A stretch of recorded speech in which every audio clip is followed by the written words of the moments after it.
The laughter began before Marcus Cole even finished unwrapping the gift. It started as a low rumble from the Dravari delegation, a guttural, rhythmic sound that passed through their throat slits like wind through broken pipes. Then, the Veloci ambassador joined in, his crystalline body refracting light in sharp, mocking pulses. Within seconds, the entire Grand Assembly Hall of the Galactic Council echoed with the derision of 47 species, all of them united, for perhaps the first time in centuries, united in laughing at humanity. Marcus stood at the center of the presentation, dais, a raised platform of polished obsidian that floated 3 meters above the assembly floor. In his hands, he held a simple wooden box, its lid open, revealing what lay inside, a hand-knitted scarf. Deep, indigo wool, threaded with thin silver filaments that caught the ambient light of the hall's bioluminescent ceiling. His mother had made it. She had spent 4 months on it, her arthritic fingers working the needles every evening after her shifts at the recycling plant in Detroit. She had died 11 days before Marcus boarded the diplomatic shuttle to Kalora Prime. He hadn't told anyone that part. Is this? High Counselor, Zorath Velkan, leaned forward from his elevated throne, his 4 eyes narrowing with theatrical disbelief. Is this the tribute that Earth presents to her radiance, Empress Solara of the Kalori sovereignty? Marcus swallowed. His diplomatic briefing had been clear. Earth's admission into the Galactic Council required a ceremonial gift to the hosting sovereign. Every species brought something extraordinary. The Dravari had once offered a living star, contained in a quantum lattice. The Veloci had presented a symphony composed by their collective consciousness, encoded in a crystal that would play for 10,000 years. Earth had been given 6 months to prepare. Earth had nothing. No quantum lattices. No consciousness crystals. No terraforming engines or temporal sculptures or any of the impossible wonders that older civilizations traded like currency. Earth was 300 years behind the youngest spacefaring species in the hall. They had been discovered by accident, a Kalori survey ship stumbling upon a pale blue dot that, against all probability, had produced sentient life. It is a scarf, Marcus said. His voice didn't waver. He had promised himself that much. Hand-knitted. Made from the wool of an animal called a sheep, which we have raised and cared for since before we had written language. The silver thread is recycled from old electronics, machines that helped us reach for the stars before we knew anyone was out there. The laughter swelled. Ambassador Draith of the Thalassian Combine slammed his webbed fist against his delegation's console. A scarf! The humans bring a scarf to the Empress of the Kalori. What next? Shall they offer her a pair of socks? More laughter. Waves of it. Species that had fought wars against each other for millennia now shared in the simple, universal pleasure of mockery. Marcus looked down at the scarf. He thought of his mother's hands. The way the arthritis had bent her fingers at odd angles, making every stitch a small act of defiance against her own body. She had chosen the color because she'd read somewhere that Kalori skin was pale silver, and she thought indigo would complement it. She wanted it to keep someone warm, Marcus said quietly, though no one was listening anymore. No one except the Empress. Solara Kael'Varath sat upon the sovereign's throne at the far end of the hall, elevated above even the High Counselor. She was tall, nearly 2 meters, with skin that shifted between shades of pale silver and deep pearl depending on the light. Her eyes were large, luminous, the color of deep space with flecks of violet that pulsed faintly with her heartbeat. She wore the ceremonial regalia of the Kalori sovereignty, a gown of living crystal that restructured itself constantly, flowing like liquid mercury across her frame. A crown of condensed starlight rested on her brow, casting prismatic shadows across her angular features. She had not laughed. She had not moved. She watched the human with an expression that her court would later struggle to classify, because in 3 centuries of her reign, Empress Solara had never worn it before. Enough. The word was quiet, but it carried the weight of a species that had ruled this sector for 12,000 years. The laughter didn't fade. It stopped. Instantly. Completely. As if someone had severed the sound from the air itself. Solara rose from her throne. The living crystal of her gown stilled, freezing into rigid geometric patterns, a sign, in Kalori body language, of absolute imperial authority. Every delegate in the hall felt the shift. The Dravari delegation lowered their crests. The Veloci dimmed. Even High Counselor Zorath sat back in his seat, his 4 eyes blinking in rapid succession. The Empress descended the 17 steps from her throne to the assembly floor. Each step rang against the obsidian like a bell. No one spoke. No one breathed loudly enough to be heard. She crossed the floor to the presentation dais and stopped before Marcus Cole, a recycling plant worker's son from Detroit, who had been chosen as Earth's representative because he was the only human diplomat who had volunteered for a posting that everyone knew was a joke. He looked up at her. She was a full head taller than him. Up close, the flecks of violet in her eyes moved like distant galaxies. "You made this?" she asked. Her voice was low, precise. Every syllable, measured with a careful weight of someone who had spoken to kings and generals and gods. "My mother made it," Marcus said. "She passed away before I came here. She wanted—" He stopped, cleared his throat. "She wanted it to be worthy." Solara studied him for a long moment. Then she extended her hands, both of them, palms upward, in the Kalori gesture of formal acceptance that was typically reserved for gifts between equals. A murmur rippled through the assembly. The gesture was wrong. It was too much. You did not offer equal hands to a species that had just been laughed out of the hall. You certainly did not offer it to an individual of no rank, no title, no standing. Marcus placed the scarf in her hands. Solara lifted it, examining the stitching, the weight of the wool, the way the silver thread caught the bioluminescent light. Then, without ceremony, without announcement, she unfolded it and draped it across her shoulders, over the living crystal gown that was worth more than Earth's entire GDP. The assembly went silent in a different way now. Not the silence of obedience, but the silence of shock. "The tribute is accepted," Solara said, turning to face the hall. "Earth's petition for council membership will proceed to formal review." She looked back at Marcus. The scarf rested against her silver skin, indigo against pearl, and something in her expression shifted, just slightly, just enough for him to notice. "You will remain on Kalora Prime as Earth's interim ambassador," she said. It was not a suggestion. "My Chamberlain will arrange your quarters." Then she turned and ascended the 17 steps back to her throne, the hand-knitted scarf still draped across her shoulders, and did not remove it for the remainder of the session. Marcus stood alone on the presentation dais, his heart hammering, his hands empty, and wondered what exactly had just happened. 3 weeks passed, and Marcus learned that Kalora Prime was a world designed to remind you of your insignificance. The capital city, Valasorn, rose from the planet's surface like a forest of crystalline spires, each 1 kilometer tall, connected by bridges of hardened light that hummed with a frequency just below human hearing. The air tasted faintly of ozone and something floral that Marcus couldn't identify, a byproduct, he was told, of the city's atmospheric processors, which maintained a precise chemical balance tailored to Kalori physiology. It wasn't toxic to humans, but it wasn't comfortable either. He woke every morning with a slight headache and a dry throat. His quarters were in the outer ring of the Imperial Palace, a section reserved for minor diplomats, visiting scholars, and what Marcus quickly understood to be political exiles who were too important to imprison but too inconvenient to keep close. His rooms were larger than his mother's entire apartment in Detroit, furnished with Kalori aesthetics, smooth surfaces, muted colors, furniture that adjusted to his body but never quite felt right. Everything was elegant and cold. He had not seen the Empress since the ceremony. What he had seen, in abundance, was Kalori disdain. It came in small, precise doses, the Kalori way. A servant who took 3 seconds too long to respond to his requests. A palace official who scheduled his orientation meetings at conflicting times. A dining hall that served him food calibrated for Kalori digestion, which his human stomach processed with violent disagreement for the first 4 days, until a medical drone was dispatched to his quarters with supplements.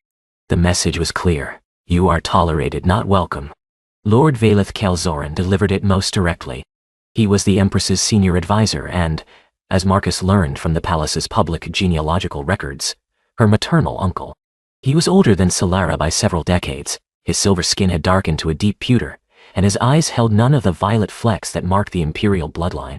But his bearing carried the rigid precision of someone who had shaped policy for longer than Earth had known about alien life.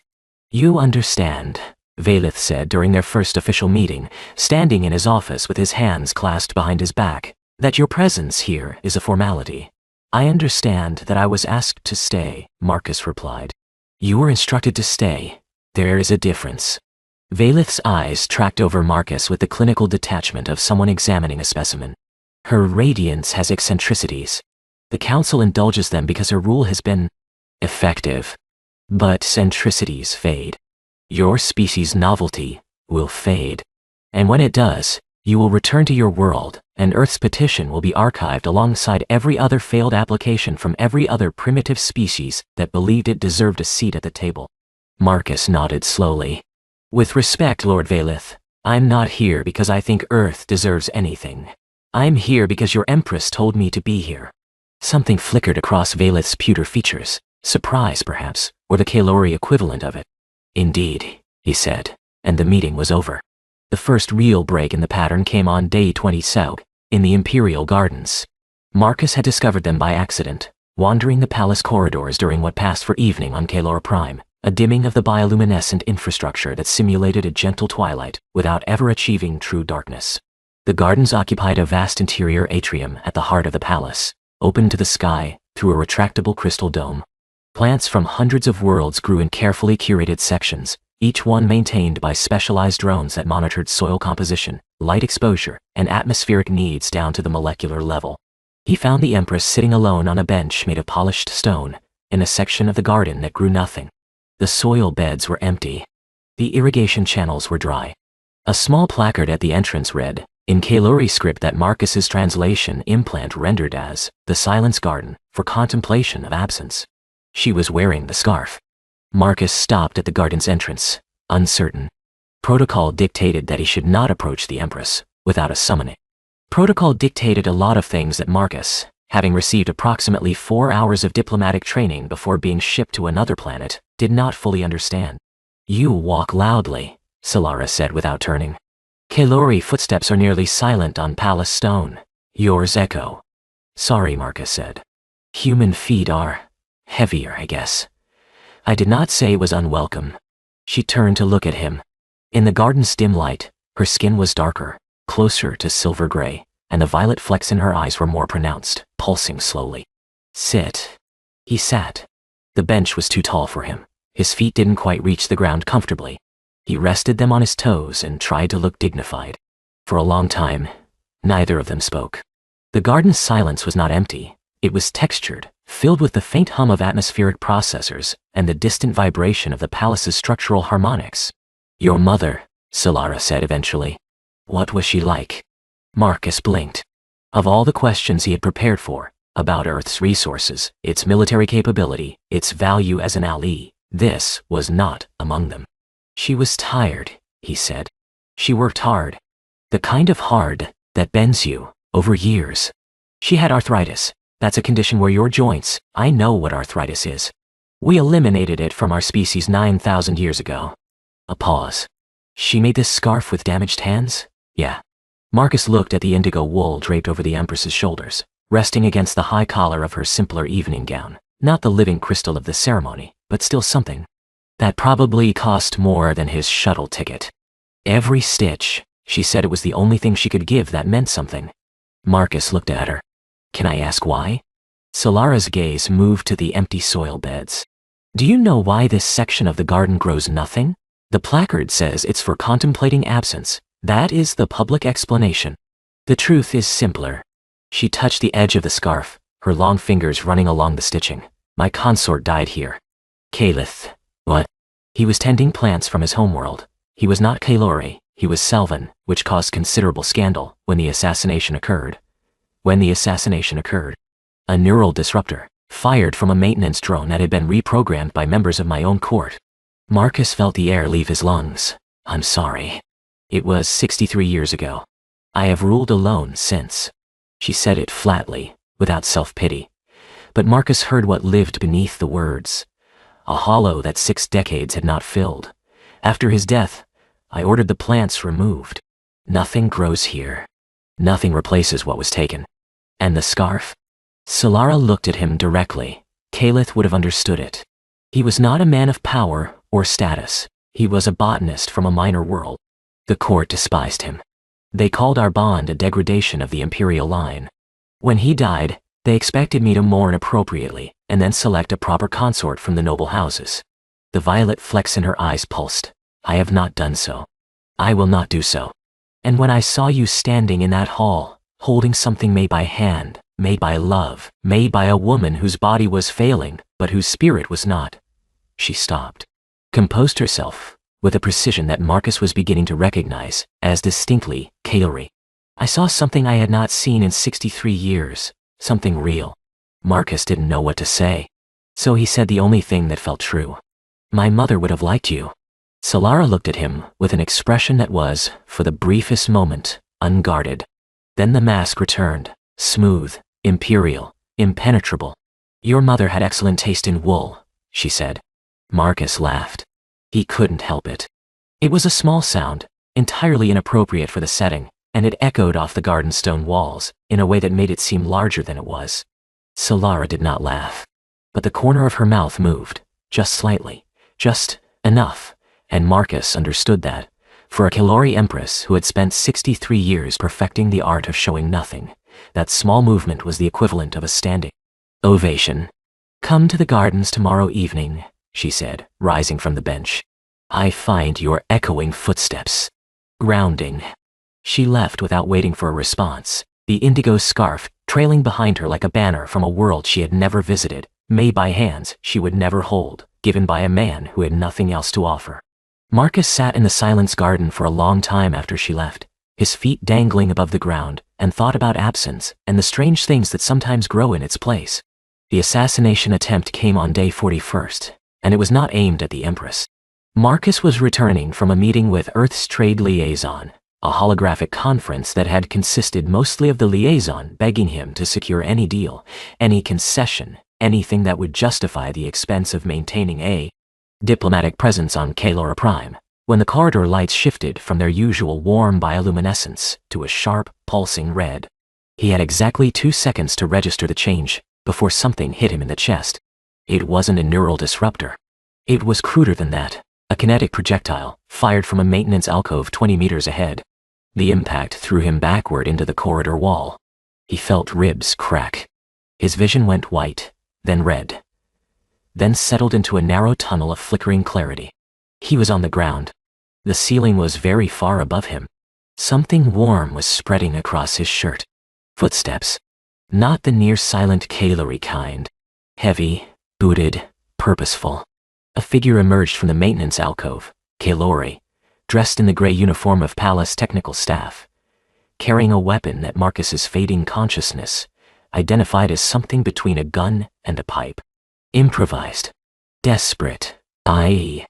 Terran filth, the figure said, and raised the weapon again. The second shot never came. A blade of hardened light materialized through the attacker's shoulder, pinning him to the wall with surgical precision. He screamed, a high, keening sound that reverberated through Marcus's damaged hearing. Behind him, moving with a speed that Marcus's human eyes could barely track, was a figure in the black armor of the Imperial Guard. Commander Thyra Kale, Bitos. Marcus recognized her. She had been assigned to him 3 days after his arrival, a formality he had assumed, a token gesture of protection for a token diplomat. She was young for a Kalori officer, with sharp features and eyes that held no violet, a commoner who had risen through military service, not bloodline. She twisted the light blade, and the attacker went limp. Ambassador Cole, she said, kneeling beside him with an efficiency that bordered on mechanical. You were injured. Medical drones are en route. Yeah, Marcus managed. I noticed. Then the world folded in on itself, and he was gone. He woke in the Imperial Medical Wing, which was, like everything on Kalora Prime, elegant and cold. The bed was too large. The ambient lighting was calibrated for Kalori eyes, which meant it was slightly too dim for him. Medical drones hovered nearby, their sensors tracking his vitals with quiet precision. His chest was wrapped in something that felt like silk, but hummed faintly against his skin, a Kalori regenerative bandage, he would later learn, that was accelerating his bone and tissue repair at approximately 10 times the human baseline. 3 broken ribs, a punctured lung, and significant soft tissue damage. The drones had stabilized him within minutes. Full recovery was projected at 72 hours. Kalori medicine was, Marcus reflected, extremely impressive. You should not have survived. Marcus turned his head. Lord Valeth stood at the foot of his bed, his hands clasped behind his back in their usual position, his expression unreadable. The weapon was designed to penetrate Kalori personal shields, Valeth continued. You were not wearing a personal shield. The projectile passed through your thoracic cavity without encountering the resistance it was calibrated for, which reduced the energy transfer and, paradoxically, the damage. If you had been Kalori, you would be dead. Lucky me, Marcus said. Being primitive has its advantages. Valith did not smile. The attacker has been identified. A junior technician named Sorith. He was affiliated with the Purist Assembly, a faction that opposes alien influence in the sovereignty. They are not uncommon. He called me Terran filth. Yes, that is among their more polite epithets. Valith moved closer, his pewter skin catching the medical wing's dim light. Ambassador Cole, I will be direct. This attack has created a political complication. Her radiance is displeased. Displeased that someone tried to kill her ambassador? Displeased that someone tried to kill you, specifically? Valith's eyes narrowed. The Empress has ordered the Purist Assembly's assets frozen, their leadership detained, and their representation in the lower council suspended. These are measures that my office has recommended for years, and she has consistently declined to implement. Until now. Marcus processed this slowly, partly because of the pain medication the drones were administering, and partly because the implications were significant. She is making a mistake. Valith's voice was low, controlled, but Marcus heard the tension beneath it. Not anger exactly, but something closer to fear. The Purist Assembly has allies in the noble houses. This level of reprisal will be seen as disproportionate. They will say she is compromised, that the human has influenced her judgment. I haven't influenced anything. I sit in a garden with her and talk. Precisely. Valith leaned forward. You sit in the Silence Garden. The garden where Kalith died. The garden that no one has been permitted to enter for 63 years. And you sit there, and you talk, and she wears that scarf, that absurd, hand-knitted scarf, and the court sees what it sees. Marcus looked at the old advisor and understood, for the first time, that Valith's hostility was not contempt. It was protection. You're afraid for her, Marcus said. Valith straightened. The mask reasserted itself, smooth and impenetrable. I am afraid for the sovereignty. The Empress's personal attachments are not my concern. He left. Marcus stared at the ceiling and listened to the drones hum. The Empress came at what passed for midnight.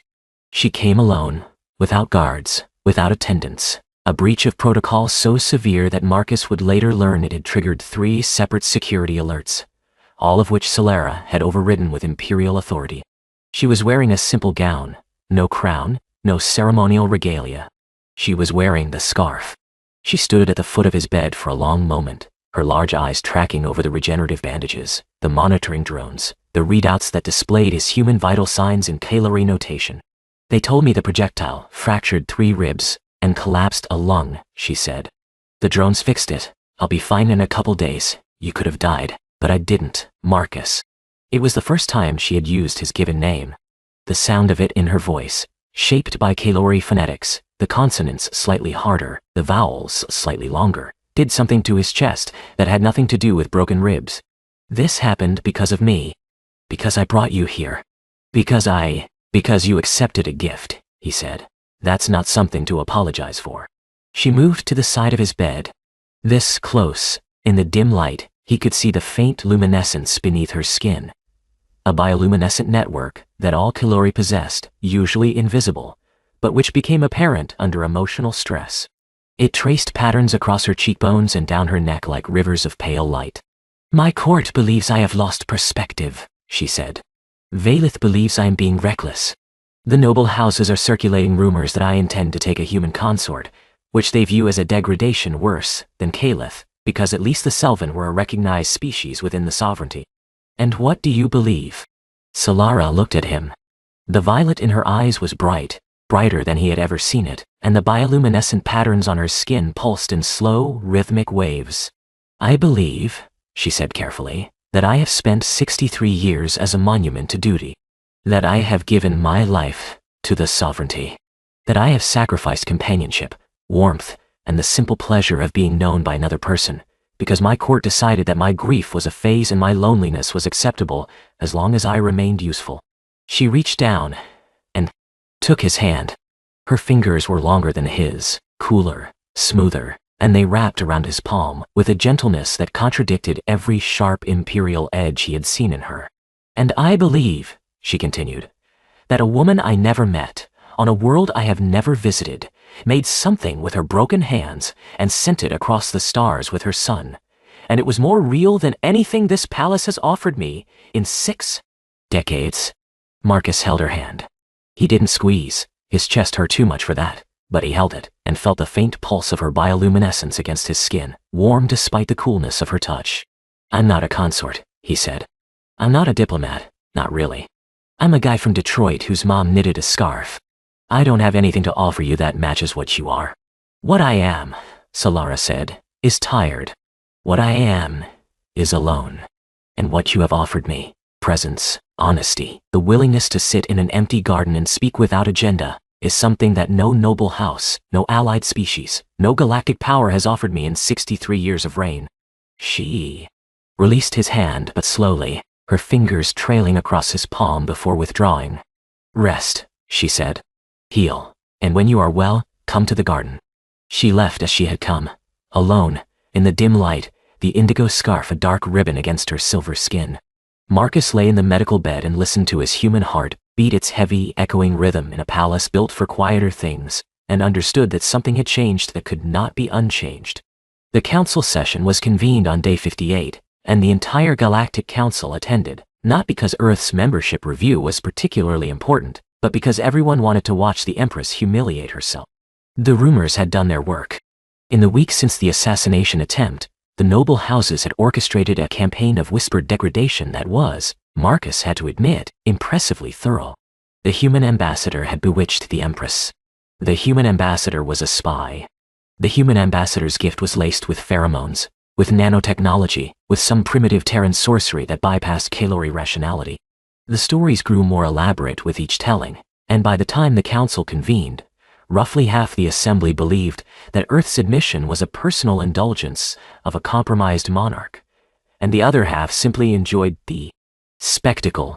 Marcus stood on the presentation dais again, the same obsidian platform, the same floating height, the same sea of alien faces arranged in their species-specific delegations.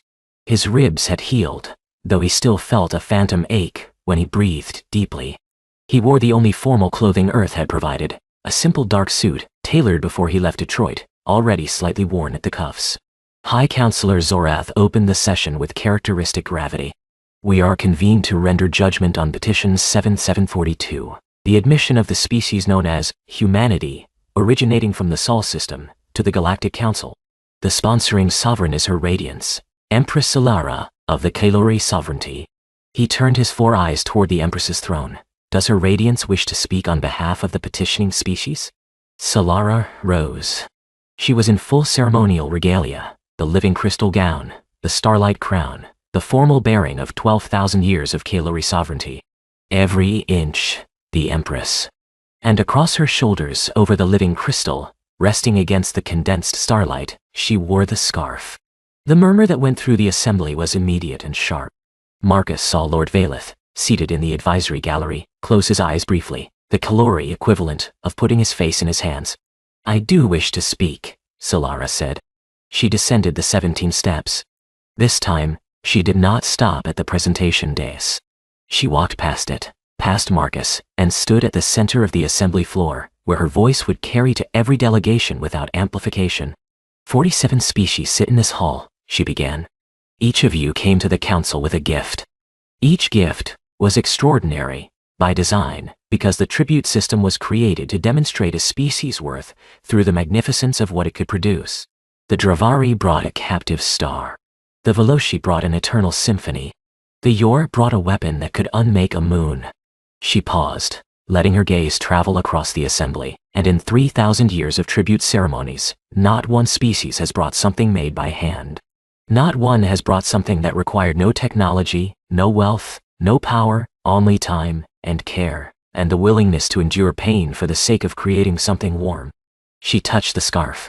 This was made by a woman named Elena Cole. She was not a scientist, not a leader, not a figure of any importance by the metrics that this council values. She was a worker. Her body was failing.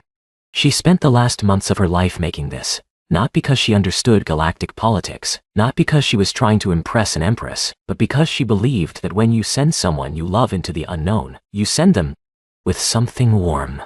Marcus felt his throat tighten. He had not told her his mother's name. She had looked it up. The Galactic Council laughed at Earth's gift. Solara said, "I remember it. I remember the sound of 47 species deciding in unison that humanity was beneath them. And I remember thinking," she stopped.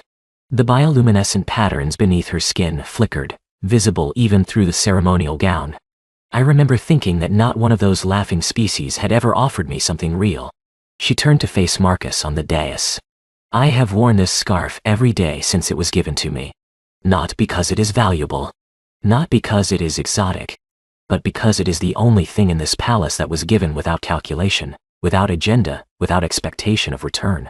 It was given because a dying woman wanted someone, somewhere, to be warm." She turned back to the assembly. "You ask me if humanity is worthy of a seat in this council. I tell you that worth is not measured by the power of your gifts, but by the truth of them. Humanity is 300 years behind the youngest species here. They have no quantum lattices, no consciousness crystals, no weapons of planetary destruction. What they have, what I have witnessed in the person of their ambassador, is a capacity for connection that transcends station, a loyalty that does not require reciprocation, and a courage that is not diminished by vulnerability." Her voice hardened, carrying the weight of imperial command. "I do not merely sponsor Earth's admission. I declare it a sovereign priority of the Kalari state. Any delegation that votes against this petition votes against the sovereignty, and I invite them to consider carefully whether they wish to test that position." The silence that followed was profound. High Counselor Zorath cleared his throat. The Empress has spoken. Delegations will register their votes." The vote was not close. 39 in favor, 6 against, 2 abstentions. Earth was admitted to the Galactic Council. Marcus barely registered it. He was watching Solara ascend the 17 steps back to her throne, and he was thinking about his mother, and about empty gardens, and about a scarf that had crossed the distance between stars because someone believed that warmth was worth the effort.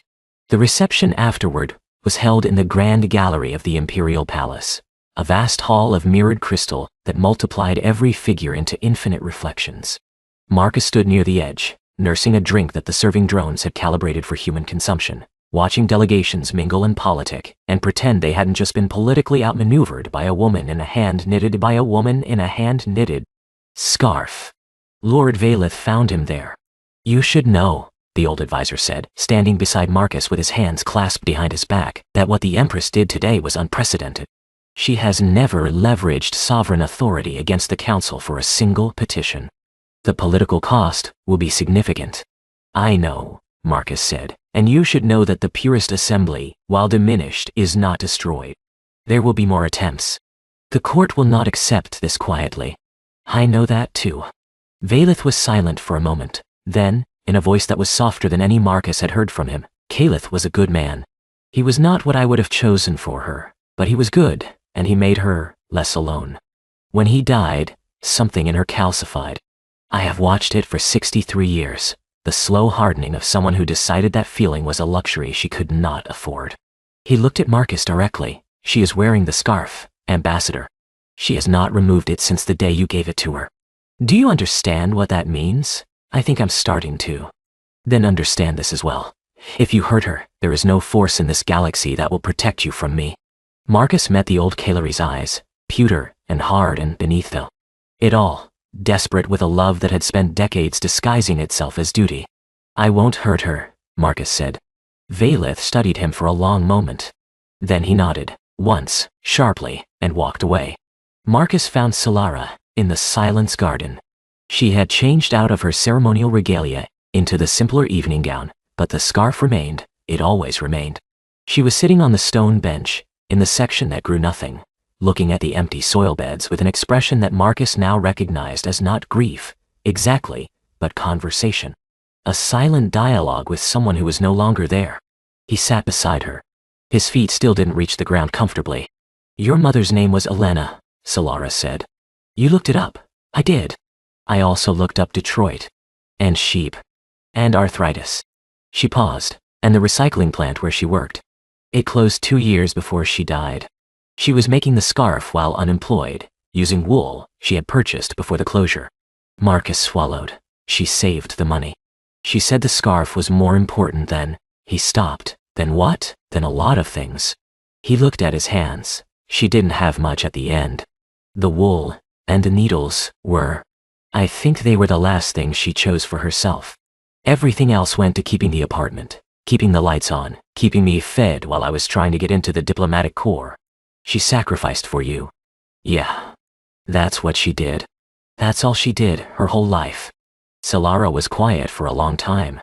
The garden's silence wrapped around them, textured, alive with absence. On Kaelora, she said, we do not have a word for the kind of love that diminishes the self for the sake of another. Our bonding traditions are built on balance, on equal exchange, mutual elevation. The idea that someone would make themselves less so that another could be more is alien to us. A faint smile, truly alien. Is that why the council laughed? Partly. They laughed because they could not comprehend a gift that cost the giver everything and the receiver nothing. In Kaelori culture, such an imbalance would be considered shameful, a sign of weakness in the giver. But I did not see weakness in your mother's gift, Marcus. I saw something that my species lost so long ago we forgot it existed. What's that, Grace? She looked at him. The violet in her eyes was steady now, not pulsing, not flickering, but glowing with a constant quiet light. The willingness to give without keeping score. Marcus reached over and took her hand. She let him. Her fingers curled around his, longer, cooler, smoother, and the bioluminescent patterns beneath her skin brightened, where their skin touched, tracing warm lines across her knuckles and up her wrist. I'm going to stay, he said. Not because you ordered me to.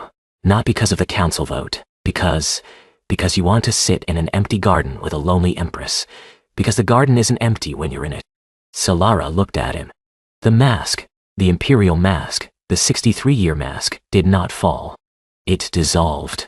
Slowly, like frost in sunlight, it thinned and softened and revealed what had been underneath all along. A woman who had been taught that power required solitude, learning for the first time that it didn't. She leaned toward him, resting her forehead against his. It was a Kaelori gesture. Marcus would later learn, the resting of brows, the sharing of thought space, the closest thing Kaelori culture had to a declaration of intimate trust. Her skin was cool against his. The bioluminescent patterns where their foreheads touched blazed with quiet violet light. You echo, she murmured. Everything about you echoes. Your footsteps, your heartbeat, your voice. You fill spaces that were meant to be silent. Is that a complaint? It is the highest compliment I know how to give. They sat together in the silence garden, foreheads touching, hands intertwined, the indigo scarf draped across the Empress's shoulders, a bridge of wool and silver thread between a woman who ruled the stars and a man who had nothing but what his mother had taught him to give. Outside, the Galactic Council continued its politics. The noble houses continued their whispers. The universe continued its vast, indifferent turning. But in the garden where nothing grew, something had taken root. And the Empress wore the scarf, as she would wear it every day, for the rest of her long and luminous reign, not as a symbol of alliance, not as a political statement, but as the one true thing in a palace built on ceremony, a gift made by broken hands, carried across the stars by a steady heart, and accepted by an Empress who had forgotten what it felt like to be warm. Pas plus que ça? Je te pardonne. Non, 2 fois. Non, il va falloir que tu rattrapes. Shut the fuck up! Ça fait un plaisir de vous rencontrer. Merci, bonsoir. Sinon, je te mords les pieds. OK. C'est parce que... Ew! Mais ils sont énormes! I mean! T'as des pieds de quelle grandeur, genre? Tu fais du 9. Girl, t'as Loki les mêmes pieds que moi. Non, Loki, je fais du 6. Fait que c'est vraiment mon soulier, là. J'ai pas les mêmes pieds que toi, là. Pourquoi est-ce qu'on est en train de donner un free show? Y a aucun free show. How you guys doing? Sorry. Bien dit, Lexa. Non, mais elle essaye de me mener dans mon propre stream, moi, je les comprends gars. pas comment les gens ils viennent Dans mon jusqu'à propre ce stream. Les gens viennent jusqu'à ce stream pour me hate. C'est quoi ton problème? Est-ce que tu veux fight? Elle commence mal. Je me fais Comment intimider. vous allez, guys? Tiens, Comment vous allez? Tiens, 25 $. C'est pour les pieds. Mais c'est 2 fois. Il y a eu 2 pieds, puis moi, c'est du 9. Fait que techniquement, 25 x 2 plus 10. 60 $. Tu sais bien compter. Mais comment vous allez, guys? Je vais vous dire un peu un petit bonjour. What's up, what's up? Comment ça va? Ah, excusez, là, j'étais en train de trouver le titre. Attends, il y a le soleil, on est contre le soleil. On devrait être de même, genre. Non? ou j'ai le soleil dans les yeux, c'est encore pire. Fait que yo, what's up Félix, what's up Antoine, yo, what's up Dan, what's up Hugo. Padoni, si t'as le temps, je te conseillerais d'aller dans le dehors du Centre Bell pour la game. Oui, guys, je n'ai pas de billet pour rentrer dans le Centre Bell. C'est juste que